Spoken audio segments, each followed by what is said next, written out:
Easy job.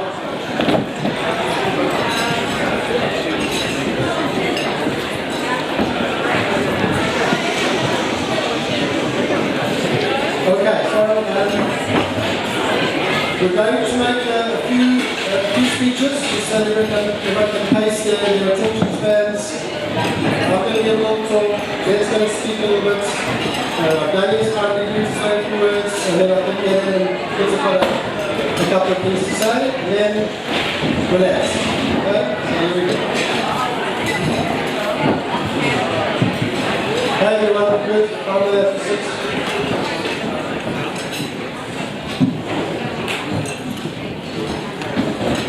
Rabbi Nessa Ben David, Rav Danny and Sonia, friends, family, and Jed. We're so happy to have you all with us here today to celebrate Jed's Bar Mitzvah. We are truly blessed and privileged to live in such a wonderful place at such a wondrous time. After Giddy's Bar Mitzvah 3.5 years ago, I remember thinking that we were a long way off from our next family center. And yet, in the blink of an eye, here we are. And please God, this year we will have a double, with Jojo's Bar Mitzvah coming up in December.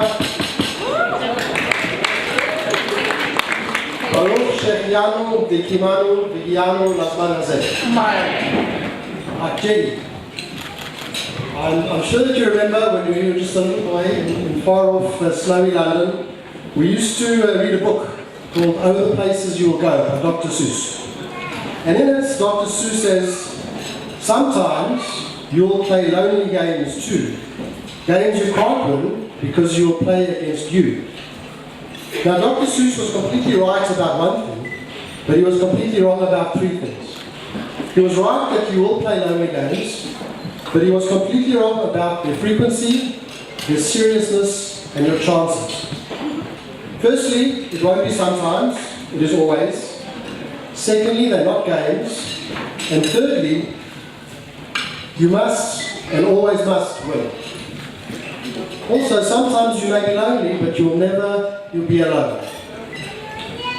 The Sunscreen song said it a bit more accurately when he says, don't waste time on jealousy. Sometimes you're ahead, sometimes you're behind.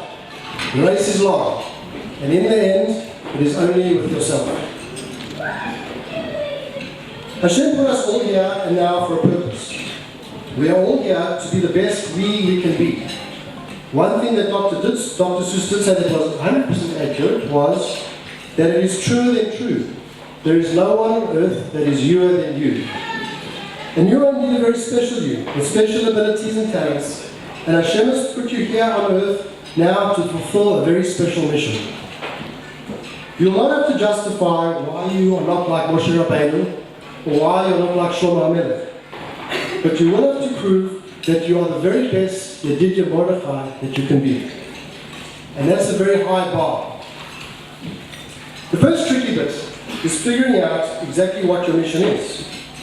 And it's especially tricky for someone with your special talents and special spiritual sensitivity, and therefore extreme potential and extreme responsibility. We know that Hashem does not make nobles. Pirkei Avot teaches us that there is no person without their time. But sometimes Hashem, in His infinite, unknowable wisdom, sends an extraordinary soul to our world. Achieving our mission and potential in this world is not a sometimes game, but a daily battle. The Alter Rebbe teaches us in Tanya, that our bodies are a constant battleground between 2 kings, and only one king can dominate. An amazing nuance of the way Hashem is creating our world is that to win, the good king, our godly soul, cannot destroy the bad king entirely. It's a matter of domination. He has to dominate the bad king. Because without the bad king, without an animal soul, we cannot live, we cannot breathe, we cannot eat. The objective, therefore, is domination. Conquering our animal soul means using its animalistic and vital features for good, to serve Hashem. Once we can conquer our animal soul and use it in the achievement of what our mission is supposed to be, that is the purpose. And that is what we need to do to achieve our mission. You need to be constantly vigilant and ready to fight. The bad king, the animal soul, the Yetzer Hara, is powerful and crafty. It constantly moves the battlegrounds and looks for weakness.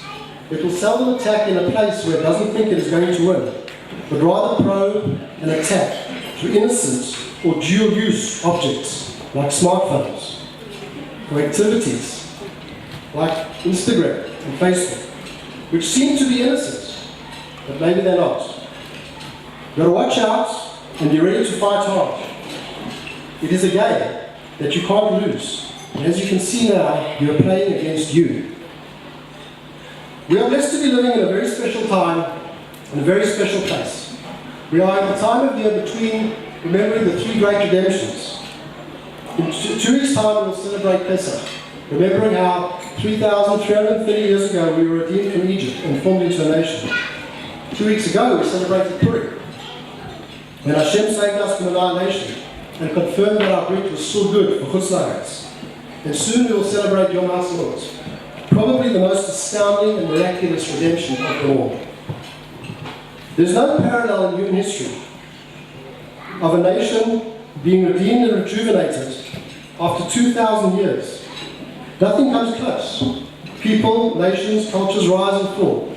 None ever fall, only to rise almost 2,000 years later, after nearly completely disappearing, to speak the same language, the same beliefs, same culture, and even the same names as they have carried all along. None ever, except for one. And yet look around us. Not only did we survive through unimaginable persecution and horror, but we carried our Brit through it all. We carried our Brit through expulsions, forced conversions, pogroms and gas chambers. We carried our Brit through boiling Moroccan deserts and freezing Siberian wastelands. We even carried it through mirages of comfort, acceptance and opulence, never forsaking it and never forgetting that we are betrothed to Hashem and He is to us. And now we have brought our Brit back here to where it belongs, the land of our forefathers and the land of our inheritance. Sometimes, in order to see the most profound, one needs to look at the most mundane. Hashem has seen to it, in His intricate design of history, that quite suddenly, the whole world needs everything that we have become particularly good at. Israel has become global leaders in everything from crop efficiency, water technology, cyber security, autonomous cars. Suddenly the whole world is beating a path to our door. It is quite miraculous, but it is still just potential.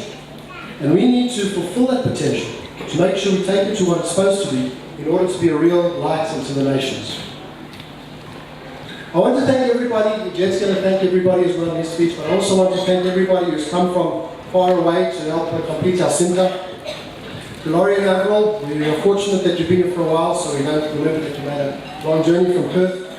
It's wonderful to have you close by and see how deep and warm your relationship is with the kids that you're close by. Malcolm and Sarah, Angela and Dennis, and Phil from South Africa, and Michelle.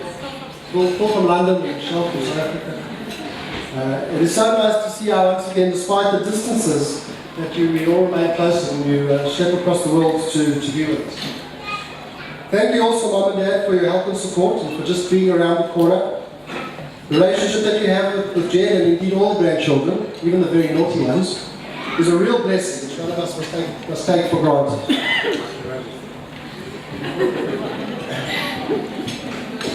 Sad. Ordinarily, it would be quite hard to describe the effort and care that Sarah's put into this center. But because, amazingly, she extends such a tremendous attention and love to so many of us, most of you know exactly what I'm talking about. Nothing is ever too much trouble, and no distance ever too great for her when it comes to helping someone. And while I have to share her time and energy with so many others, I'm just incredibly blessed, privileged, and just damn lucky that you're my wife.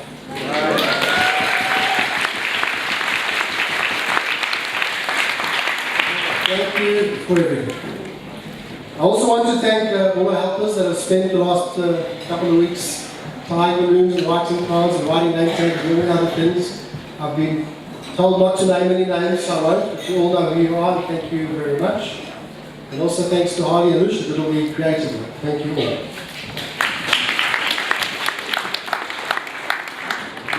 We're very fortunate now to have two rabbis, and even more fortunate to have their wives.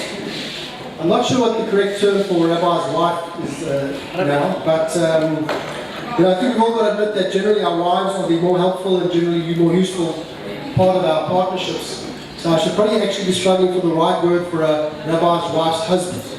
But anyway, we appreciate you all having all around, and we thank you very much for your guidance, service, and leadership of our community. We look very much forward to hearing from Rabbi Ben David and Shul tomorrow, and we're very grateful that Rabbi has agreed to say a few words later on this morning. At this time in our Simcha, we remember those who are dear to us who have passed on. We are sure that they are very proud of Jed, and will share in our Simcha from Olam Hamet. My grandparents, and Sam's grandparents, and Auntie Eva and Uncle Ben. And in the last year and a half, we also lost Auntie Shirley and Uncle Len. Uncle Len reminded us that sometimes the extraordinary souls that Hashem chooses to send to our world can take some unexpected forms. Now, I also want to take a minute to remember and think and thank all the soldiers and the Chayalim from friends here, the children of which got into the army the last week. Thank them for the service, and just pray to Hashem to keep them safe and keep us all safe. Now, most of you know that I'm not likely to finish off without quoting some of the Chokhmah of Star Wars. And we're very fortunate that in the last couple of years we've had a few new good movies, so there's been lots of good material to choose from.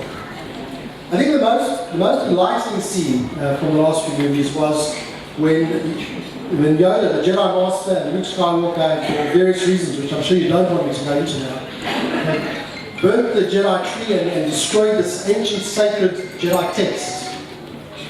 Now, the scene is the two of them sitting in front of this burning fireball, with the ancient Jedi texts behind them going up in smoke. And Yoda turns to Luke, and you expect him to say something profound and sorrowful and lamentary, but instead he says to him, read them, have you? Page turners they were not. So the lesson here is, Jenny, sometimes you need to take things not so seriously. You need to just relax, see the humor in a situation, and have some fun. Finally, as most of you probably know by now, we have a family tradition of giving our bar or bat mitzvah on the day the letter which we wrote to them when they were born. So Jenny, here's your letter that Mom and I wrote just 7 days short of 13 years now. Hopefully it still makes some sense, even if it's not a page turner.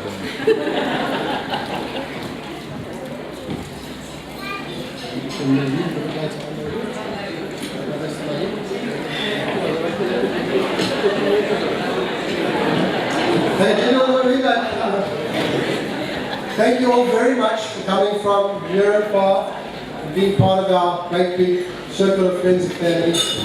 We appreciate you all coming, and after the speeches, stick around, eat a bit more, drink a bit more. There'll be dessert and there'll be benching afterwards. We would like to at least have a minute for benching, so if you haven't watched yet, please do so afterwards.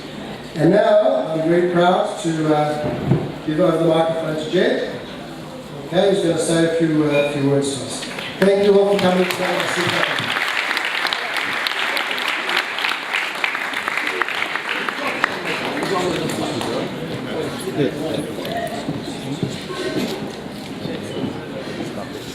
Now?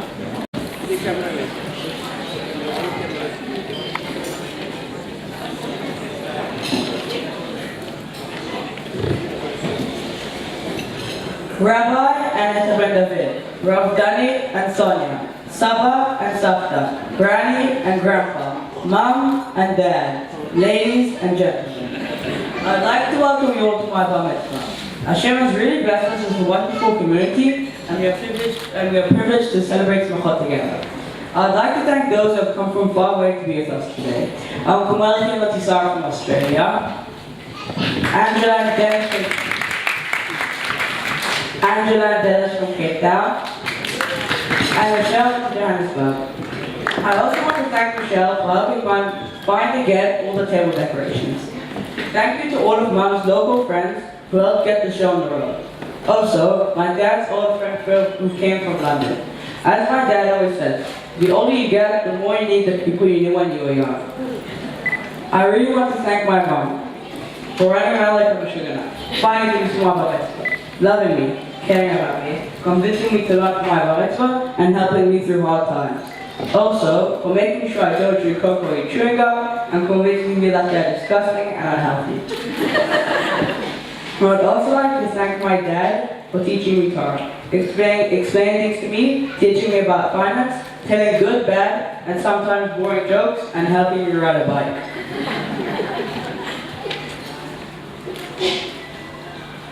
To my big sister, thank you so much for always looking after me. Always looking after me and being there for me. I wanted to tell you a little story which shows just how much Ellen cares and what a great big sister she really is. When I was a little boy, and then not much older, we somehow got separated from the rest of the crew in Harrods in London.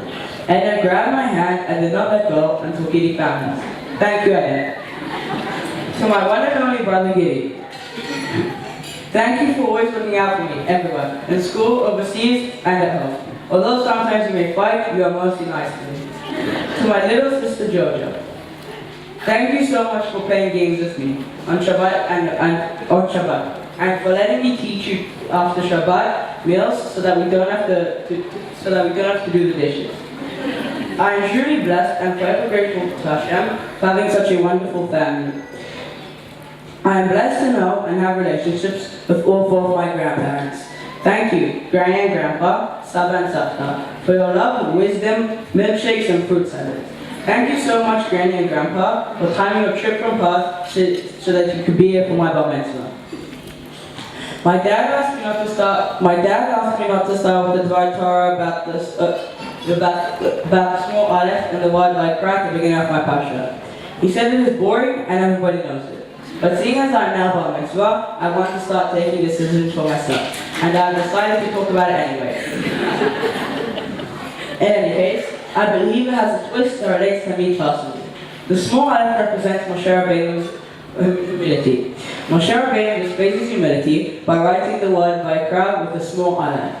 Vaikra, written without the aleph, reads Vaikal, which means happened upon, rather than called directly. Moshe shows his humility by implying that Hashem just happened to bump into him rather than calling him specifically. We are taught in several Bamidbar, Pelkut Bet Pasuk Gimel, that Moshe was the most humble man who ever lived. This relates to my name Yedidia, because even though Shlomo Melech received the name Yedidia as a gift from Hashem, we never see that he uses it. I feel like this is also a display of humility. With my parsha, we start the book of Vaikra. Sefer Vaikra is largely about Korbanot, which is usually translated as sacrifices. The concept of Korbanot is complex and sometimes difficult to relate to in our world today. My parsha gives us a few clues on how to think about it. In my parsha, we read, Adam Kiakiv Mikem Korban Hashem. The root of the word Korban is Lekareh, which means to get closer. We learn from this that the purpose of sacrifices is to get closer to Hashem. It's not just the act of killing an animal and burning it. We need to get closer to Hashem from inside ourselves, i.e., Mikem. This lesson is echoed by the Navi Yeshayahu, who says in Yeshayahu Chet Pasuk Dalet, you don't fast today for your voices to be sound in the sky. Hashem was criticizing Israel for just doing the action, but not achieving the purpose of the mitzvah. Another lesson we learn from Korbanot is that everything belongs to Hashem. Although we benefit from animals, we should not make the mistake to think that they're truly ours. Therefore, we bring Korbanot as if to return them to the real owner, Hashem. This can also be learned from Shemitah. We let people eat from what we grew because it's really Hashem's and not ours. One of the most difficult things to understand about sacrificing something to Hashem is that Hashem does not gain anything from it. He is perfect and complete before our sacrifice and perfect and complete afterwards. Because He is infinite, our actions cannot change Hashem in any way, but it can and should change us.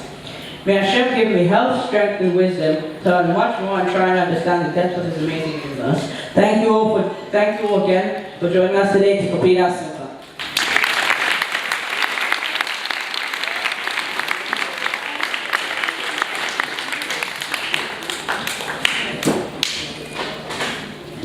Thank you, Jerry. Very, very nicely done. I'm now really happy to call on Rabdani to say a few words to us, please.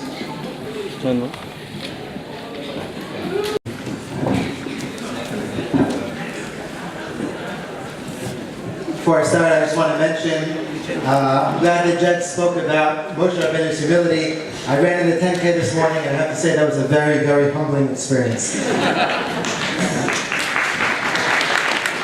No, don't clap for that. First of all, Mazal Tov to the Hilkowitzes, to the entire family, everybody. Beautiful, beautiful simcha. Looking forward to hearing Jed on Shabbat. Okay. Jed, this is supposed to be a very inspiring time for you right now, in Bar Mitzvah. The thing is that inspiration, strangely enough, can actually be quite dangerous. It's a two-edged sword. At the end of the parasha that you're going to read tomorrow morning, so we have a lot of korbanot. I'm not going to go through all of them right now. But one of the korbanot that we have at the end is the korban Hashem. The korban Hashem is a korban that is brought. It's a sin offering, but it's specifically for sins that are done on purpose. Things that a person did, not by accident, but on purpose. And there's a limited amount of things that you can do on purpose and be able to bring a korban for. One of the things, though, that the Torah mentions, the Torah says, "O matzah aveda b'kikeh shba v'nishba al shaker." Person finds an object and then lies about it. Says, "I didn't find it." Now, when he comes forward and admits that he lied about it, he has to bring a korban Hashem.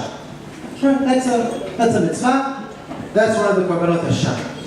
B'Shem Yishmuel, one of the great Hasidic rabbis, so he found a remez in the Zohar. It says that actually this pasuk should be read a little bit more dramatically. And Aveda over here is not just an object, a laptop or an iPhone or some money. It's a person's soul. So, the person finds his soul and denies it. He finds inspiration but denies it. Passes over it. Tries to ignore it. That person has sinned. That person needs to bring a korban. What does this mean? What is the sin? So the Ramban, Nachmanides writes a fascinating comment. It says, we have the pasuk, Lo tisa Hashem Hashem Elokecha l'shav, which obviously in standard situations means that if a person takes God's name in vain, he says God's name for no reason, for no purpose, in the wrong context, that's an avirah. But the Ramban says, if a person has a moment of inspiration, a moment where he realizes that there's something greater than him, he gets inspired to do a mitzvah, that comes from God, always. And if he ignores that, he has violated Lo Tisa Hashem Hashem Elokecha l'shav. It's like he's taken God's name in vain. In vain. A person has a Gilui Elokim. He feels that something amazing just happened, he gets inspired, and he does nothing about it. That's a terrible violation. It's a terrible waste. Now, why is this relevant to Jed? Jed, you grow up, and Rabbi told me not to do this, and I'm going to do it anyways. Yep. You grew up in an amazing family. Inspirational family, I have to say. And when a person grows up in a family filled with chesed and humility, and a desire to grow and to help people, that is a great burden. When Sonia and I first came to, by the way, I'm Sonia's husband. When Sonia and I came to Ranana, one of the homes that we used to stay at was the Hilkowitzes. I think it was the previous home. One of the homes we used to stay at was the Hilkowitzes, and we enjoyed their hospitality so much. The truth is that your new home is a better example, because if you've ever gone to the Hilkowitzes' home, the door is huge, right? Which is just a symbol for Achnasat Orchim. The truth is that I think, this is just anecdotal, I haven't done a study of this, I think the doors in Ranana, in general, we must have the biggest doors in the world. All South African, British doors are amazing. But they open. And they're symbolic of Achnasat Orchim that we try to emulate, we try to bring forth. And your entire family, Jed, it really exemplifies these traits of things that bring inspiration. Savin going back to school to learn how to heal people. Rabbi getting involved in Daf Yomi and learning halakha. And no less important, perhaps, through the help of my mentorship, learning the great art of American football. These are things that Jed, that you have to mityaches, you have to be able to relate to them. And you must not ignore them. And they place a great burden on you because there are things that you have to live up to in your family. And that's a good thing. When I came into the house actually to speak to the family the other day, your parents asked me if I wanted water, but you were the one who brought it. Right? And when I spoke to you afterwards, what did you say? I asked you what was the most important lesson. What did you say? It was about helping. Exactly, it was about helping. So we can see already you're on the path to being able to help. Ultimately, truth is, one of the other things that came out in our conversation, and with this I'll end, the Gemara in Kedushin that Jed and I actually discussed, that he remembered almost word for word, the Gemara in Kedushin Lamed Aleph, that talks about whether or not it's better to be mitzuveh v'oseh or to be eino mitzuveh v'oseh, whether it's better to be obligated to do something or whether it's better to do something voluntarily. And we discussed the Gemara's conclusion. The Gemara concludes that it's better to be obligated and do something than it is to do it voluntarily, which is somewhat counterintuitive. People tend to think that having the option to not do something makes it greater when you actually do it. The truth is, this is the same principle. When the inspiration is there, when you're being pushed to do something, sometimes it's harder to do it. So your family creates a tremendous example for you. It's an example that you have to live up to, but that's a good thing. It's a good thing because in the end, the sky will be all the greener. Mazal tov.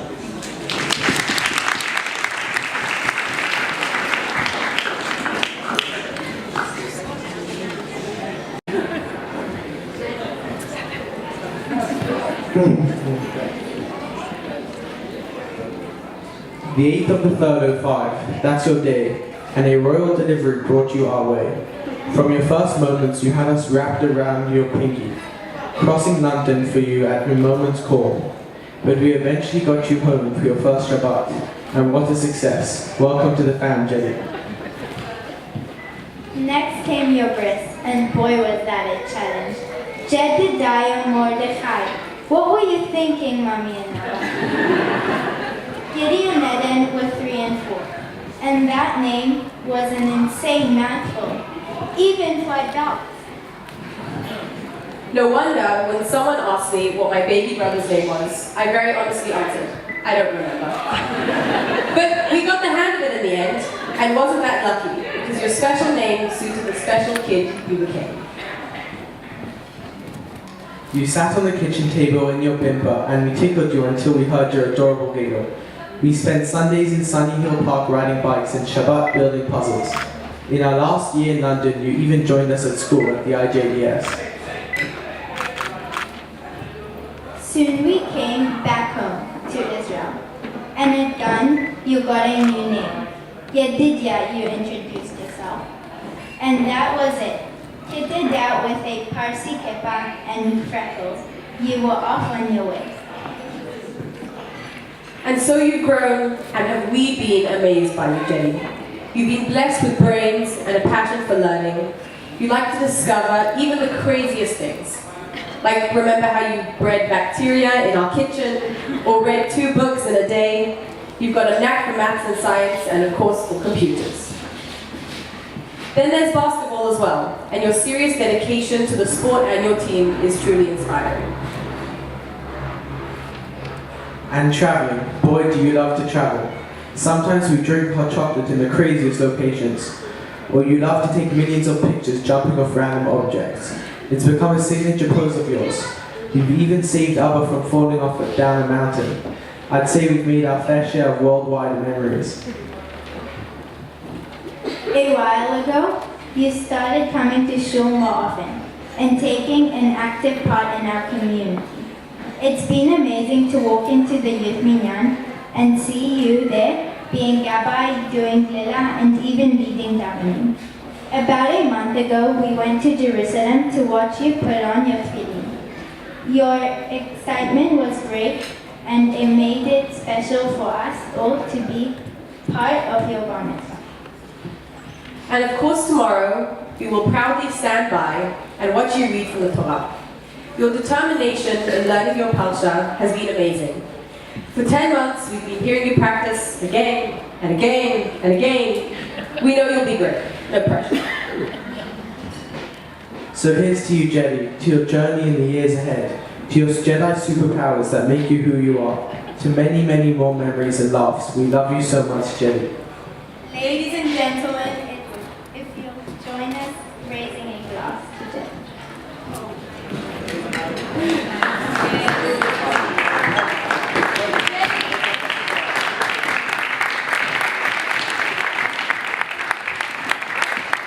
Thank you very much, guys. Thank you all very much. Please stick around. The dessert's coming. We're going to bench. Stay